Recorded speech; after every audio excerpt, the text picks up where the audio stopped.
holding that nice in front of you. Folks, we're going to hit some bumpy road out there. We don't want to hands back there. Jumbo guys, welcome aboard. First time on safari, folks? Yep. Third time? Oh boy. All right, well, thank you. Guess we'll see you in about 2 weeks then. All right, Twin Day, guys, let's go. All right, well, Jumbo, folks, that is Swahili for hello here in Africa. So, Jumbo, everyone. Jumbo. All right, my name is Gary. I'll be your safari driver for the next 2 weeks. Everyone's first time on safari back there, guys? Yep. Everyone alive back there? Yep. All right. And just 2 quick reminders before we begin. First one, right hands up. I promise. I will not stand. On the safari truck. Ever. All right. Got that one out of the way. Second one, guys. It's simple. Just take as many pictures as you like. Just hang on to those cameras tightly. The reserve doesn't allow us to stop for anything that might fall out of the vehicle along the way. With that said, let's have some fun, guys. Everybody ready for safari out there? Yeah! All right. Well, Twin Day, guys. Let's go. This guy's ready. All right. Folks, the Harambe Reserve was founded here in 1971 to help protect the local wildlife. Unfortunately, we have had some issues with poachers hunting our elephants from time to time. So we have our wildlife reserve boards patrolling our 800 square mile reserve in the air. We call them our eyes in the sky. They're 24/7, keeping an eye on things. Well, we should be able to get in touch with them just a little bit later on today. Get a catch on the situation now. Guys, that animal just over right there on the hill there, that's an okapi, although he looks like a zebra with the white stripes on his front hind legs. They're actually closely related to the giraffe. So shy reclusive, they weren't even discovered by the Western world until 1901. That blue-gray bird that's kind of trotting along out there, that's a blue crane, also known as a Stanley crane. They are the national bird of South Africa.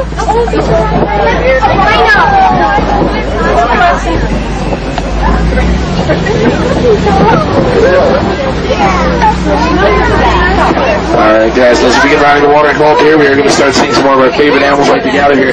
Some of you may have already spotted that 3,000-pound black rhino walking along here. Although he looks indestructible, there's one incident caught hit very hard by poachers. There's only about 4,000 left in existence. We have some pink nitro looking off to the left here. That's a small white bird with their own aerial bill. It's cleverly named the yellow-billed stork. That big stork up on the hill there, black and white with the orange and yellow bill, that's a saddle-billed stork. I think we're going to be 5 feet tall with a wingspan of 8 to 9 feet. They're the largest stork in Africa. Guys, just let some bomb go off here, these rust-colored animals. They're also known as the ghosts of the forest because they're so shy and reclusive. Both the males and females have horns, and they're slanted backward like that so they can dart through the underbrush much more easily to evade their predators. That's some greater kudu out there, the second largest antelope in Africa. All males can weigh in at 750 pounds.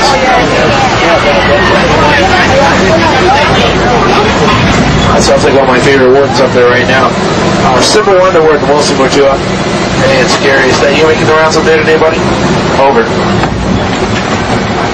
Yes, Zimmerman, and today I have a passenger. Miss Johnson, my favorite wildlife researcher.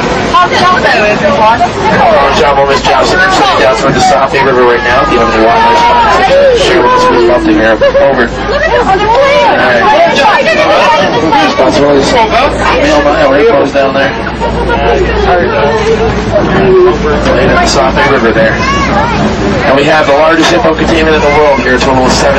We have 8 males, and all here to the left are our females. We have 9 of these girls out here. They weigh up to 5,000 pounds, and they stay under the water like that to keep their huge bodies cool. They can hold their breath anywhere from 5 to 8 minutes while they stay under there regulating their temperature. They most feed nocturnally, and they can eat as much as 150 to 200 pounds of grass per night. That's per hippo.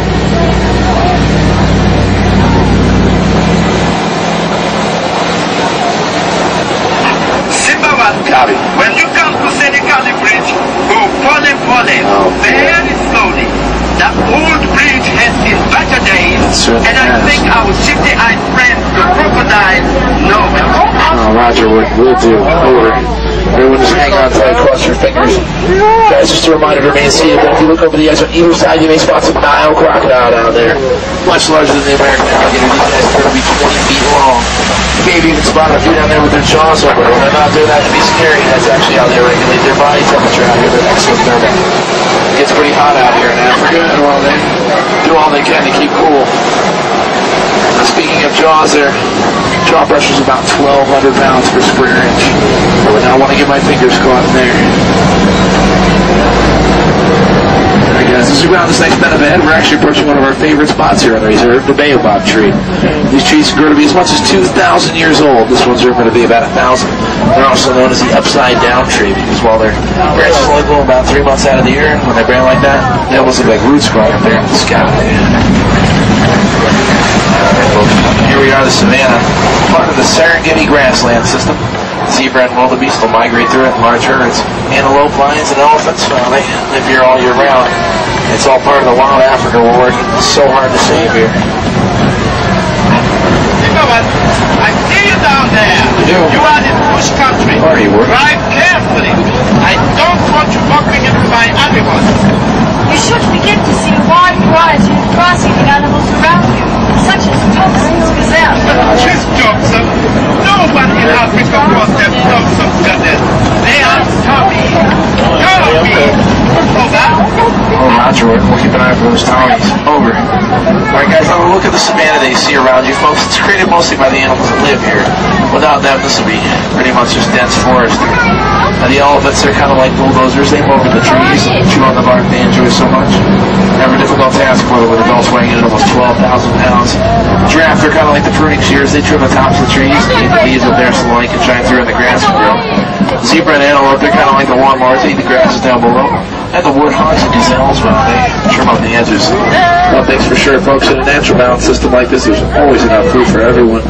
The little guys out there with the black stripes and the white underbows, those are the Tommies that we're talking about. Although they look like babies, are actually full-grown, about 60 pounds. Their keen eyesight to look out for those predators. These animals are kind of like deer off here to the right. These are impala. If you think about impala, they'll actually leap it down to evade their predators rather than simply running. Sometimes as much as 30 to 35 feet in a single jump. And just to give you an idea, guys, that's about the length of this truck.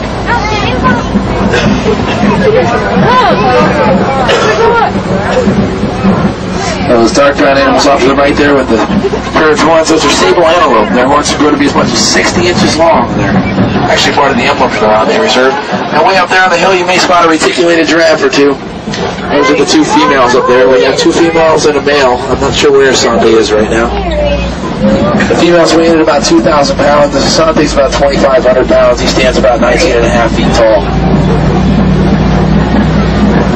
They can grow to be as much as 20 feet tall. They're the tallest animal in the world. And there he is like clockwork way back there. That's a Santé.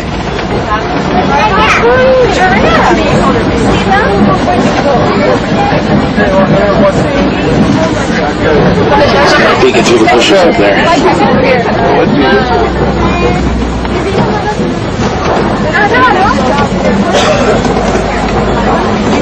Alright guys, now off to the right here, folks. These huge brown animals with these enormous horns, these are Ankole cattle, also known as Watusis or Watusi cattle. They have the largest horns of all the animals here in the reserve. They can grow to 20 inches in circumference at the base and 6 feet wide. They actually do get bigger than what you see there. A little secret about our Ankole cattle here in the reserve. The one you saw with the largest horns, that's actually the female.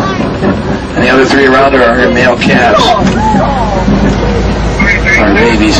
You can just imagine how big their horns are going to grow to be once they mature as much as she has.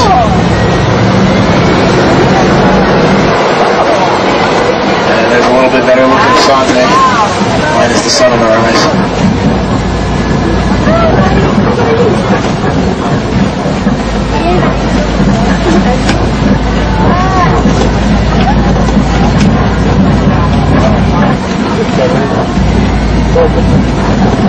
Alright folks, as we say here at Harambe, Hakuna Matata guys, no worries, no worries. As we cross through this next rock line, we are going to start seeing one of our favorite animals right away, folks.